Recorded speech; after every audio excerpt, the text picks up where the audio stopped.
the native people have one thing that is very powerful. You can't defeat what you can't see. And that's the spiritual power.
I was faithful Marine Corps.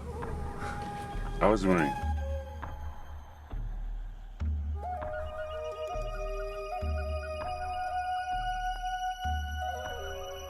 This whole family out here is all military.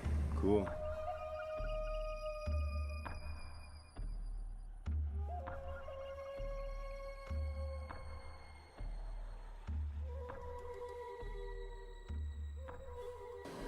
But what Brother Russell has said has a point. Now I'm thinking about regrouping under the, try to make awareness to our other treaty delegates What we tested out in 1999, the natural law, the eagle feather law, sacred pipe, is that one that supersedes the federal and state law here in the United States. Because as Native people, we are the landlords, and that is our law. And I believe we're going to use that. Because if we do reclaim our territory of 1851, the 5-state area, I believe the brothers, the white brothers that live on there, will fall under the umbrella of sovereign immunity with the Indian people. And they'll have a better life. Because in a 5-state area, we can conduct our own economic development with the foreign countries. If we pull away from the United States, we will be the 43rd seat in the United Nations. Presently, as treaty Native people, we only have a seat indigenous consul in the United Nations. The Constitution of the treaty supersedes the United States Constitution. It's up to us as treaty people to educate our Indian people. Because our Indian people were beautiful in the wilderness. But when they were captured, brought in, I will use an example. If you capture 2 wild wolves, a male and female, and put them in a cage, and if they have the female wolf have her siblings, pups, and these 2 male escape back to the wilderness, they'll survive because that's where they come from. But if the pups are raised in the cage, their wolfness will be arrested and gone. If they're hand-fed, if they're looked after, shelter, and they train him to feed 3 times a day, and train him that the caretaker is his only way of life.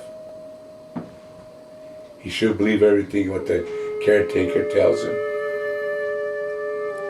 That's our Indian people, assimilated by Christianity, by rules and regulation of the IRA, Bureau of Indian Affairs.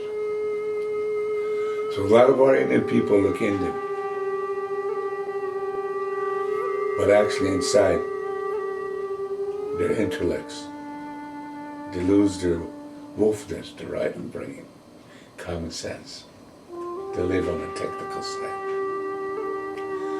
So in I wrote a book called Learning Journey on the Red Road. In that book I mentioned, we were so small as full-blood people fighting against the government. But when 1973 came, where Russell, Dennis, all the people,